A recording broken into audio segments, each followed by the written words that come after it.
Y bueno, totalmente de acuerdo con la distinción entre dos modelos económicos y de organización social, política, comercial y financiera y cultural del país, que son el modelo librecampista financiero, que se puso 4 veces en el país, con la dictadura, con Menem y de la Rúa, con Macri y con Milei, y un modelo proteccionista industrial, que, bueno, tuvo dos periodos muy importantes en la historia, que fue con Perón de 46 a 55, y después con el periodo kirchnerista, gobiernos de Néstor Kirchner y Cristina Fernández de Kirchner, del 2003 al 2015, donde se reindustrializó el país, y también ese modelo, aunque con algunas falencias, o con algunos faltantes, más bien, más que falencias, faltantes, estuvo con el gobierno de Alberto Fernández, que también recuperó a la Argentina bastante de lo que había destruido el modelo librecambista financiero con Macri. Por eso digo que tuvo faltantes, porque se pudieron haber recuperado más cosas si se hubiese sido más vigoroso, más vigorosa esa recuperación.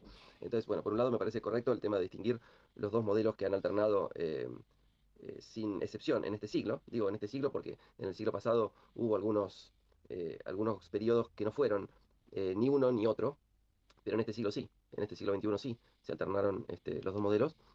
Y, y por un lado, y por otro lado, digo, destacar lo que nosotros siempre decimos, ¿no? Que recordar que muchos que se creyeron el cuentito de la corrupción kirchnerista y votaron a Macri para votar en contra de la corrupción, y que nosotros siempre dijimos, pero votaron a la persona más corrupta de la historia de la humanidad.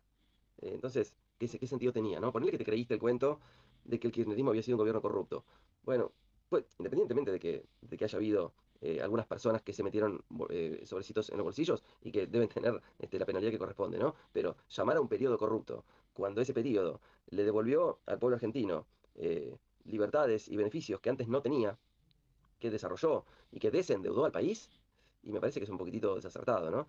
Y, y bueno, y los que siguieron creyéndose ese cuento y creyeron en lo nuevo, en que vamos por lo nuevo, bueno, terminaron votando a Milei, que, eh, bueno, que no solo no era lo nuevo, porque estaba muy, muy a la vista que en esa alianza electoral estaba sumado el gobierno de Macri, que había sido un gobierno que destruyó una gran parte y endeudó, destruyó una gran parte de lo conseguido por el periodo kirchnerista y produjo un nivel de endeudamiento como nunca antes había tenido el país, en una de las estafas financieras mundiales más grotescas que haya sufrido la historia de la humanidad. Y entonces, votar a Milei significaba votar al gobierno de Macri, y además significaba votar a alguien que, en una parte, elogiaba al gobierno de Menem, que había sido el gobierno democrático más corrupto de la historia y que más destruyó a la Argentina en toda la historia, y endeudó, ¿no? Entonces, si ya elogias a Menem, eh, si ya elogia a Menem, digo, estás votando destrucción y endeudamiento, por lo menos, ¿no? Eh, y además, en su proclama de modelo económico, que nosotros lo dijimos siempre eso. Antes, ¿eh? O sea, antes cuando era candidato, decíamos, che, pero antes de votar a Milei, escuchen el programa de Milei y escuchen las propuestas de José Alfredo Martínez de Oz de 1976 y seis y se van a encontrar con exactamente el mismo modelo económico. Entonces, no sean giles de votar algo que nada tiene que ver con la libertad. Tiene que ver con la libertad para las corporaciones, para venir a robarnos al pueblo argentino, ¿no? Por eso siempre dijimos, ojo, porque libertad para todos al mismo tiempo no hay. Si hay libertad para las corporaciones, nos van a venir a robar a nosotros, al pueblo. Y si el pueblo es libre, se va a defender del robo de las corporaciones. O sea que la pregunta hay que hacerse, que hay que hacerle al término libertad es, ¿libertad para quién? Y bueno, ahora no solo eso, sino que además vuelve a ocurrir al extremo lo que ocurrió con Macri. Es decir, mucha gente que votó en contra de la corrupción K terminó en aquel momento votando a la persona más corrupta de la historia mundial hasta ese momento, Mauricio Macri, que dentro de su gobierno, vale decirlo, estaban Sturzenegger y Bullrich, que habían formado parte del gobierno de De la Rúa que terminó con la enorme crisis del 2001. Y sumado Caputo, ¿no? Que Caputo, que Kirchner y Bausili forman parte del gobierno de Macri y del gobierno de Milei. Y ahora lo mismo, es decir, por votar, no sé, en contra de qué, porque el gobierno de Alberto Fernández tuvo faltantes por cosas que no se hicieron, como la recuperación de los puertos del río Paraná, la nacionalización del litio, la, la- la- la- volver a hacer todos los contratos mineros, ¿no? Que están configurando un saqueo multimillonario en el país todos los años, este, con regalías que son del 3% sobre lo declarado, cuando existe eh, un enorme faltante en las declaraciones, es decir, una falsificación en las declaraciones, pero además, aún si fuesen ciertas las declaraciones, que constituyen una enorme evasión fiscal por las falsas declaraciones, sobre lo declarado pagan el 3%, cuando en países más o menos normales pagan el 30% o más de regalías. Y además, obviamente, comenzar a industrializar. Eso estaba programado para la continuación Alberto Fernández Massa, ¿no? Industrializar el extractivismo. Bueno, es decir, son una serie de cuestiones que pudieron haber faltado en el gobierno de Alberto Fernández, como una mejora significativa en la matriz de distribución de ingresos, obviamente, pero comparar en términos de corrupción al gobierno de Alberto Fernández contra el gobierno de Macri o de Menem, o de la dictadura, es un absurdo.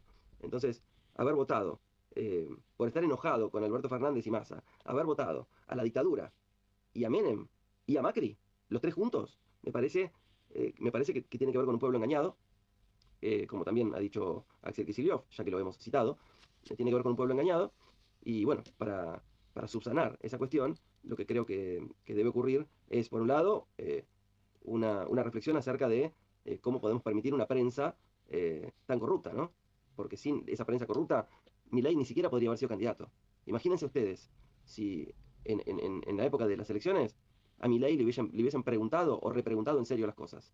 No tenía posibilidades ese ser humano enfermo psiquiátricamente, anímicamente, emocionalmente, afectivamente, de ser candidato. No tenía posibilidades. Entonces lo puso a ese sujeto que, por un lado, como psicólogo debo decir, pobrecito, ¿no? Pobre persona, cómo sufre la vida, ¿no?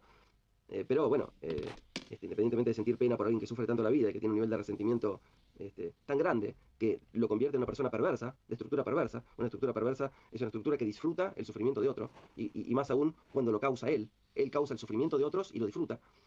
Esa estructura perversa está montada sobre una persona que sufre muchísimo, especialmente en este caso.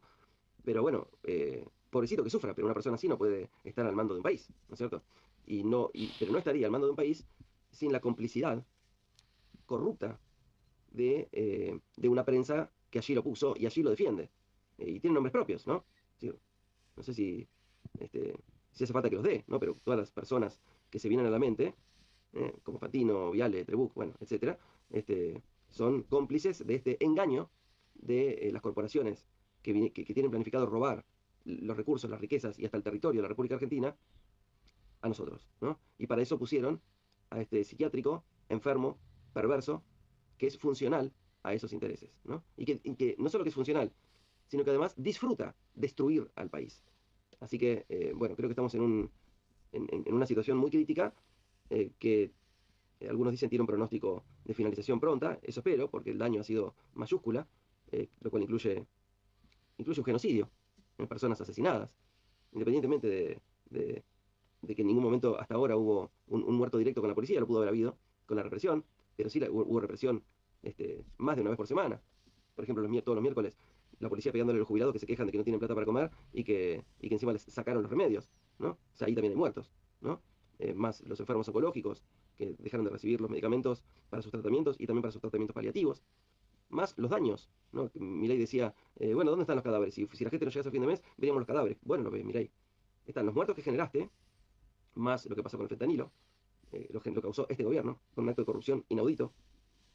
Pero además están los más de 250.000 puestos de trabajo perdidos, las 15.000 empresas cerradas, el aumento de más del 40% de los locales vacíos, y un terrible endeudamiento que incluye un déficit financiero para el país, que va a costar mucho recuperar.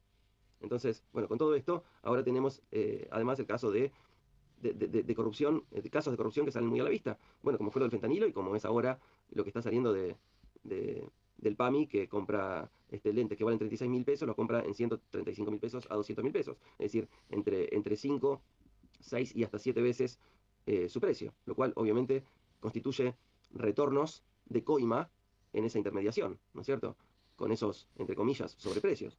Así que bueno, todo esto está saliendo a la luz, y esto pone de manifiesto que mucha gente que creyó en que votaba lo nuevo en contra de la corrupción, no solo que no terminó votando lo nuevo, porque está votando a la dictadura, está votando a Menem, está votando a De la Rúa, está votando a Macri, sino que además está votando un modelo económico de destrucción y endeudamiento, y encima el gobierno más corrupto de la historia.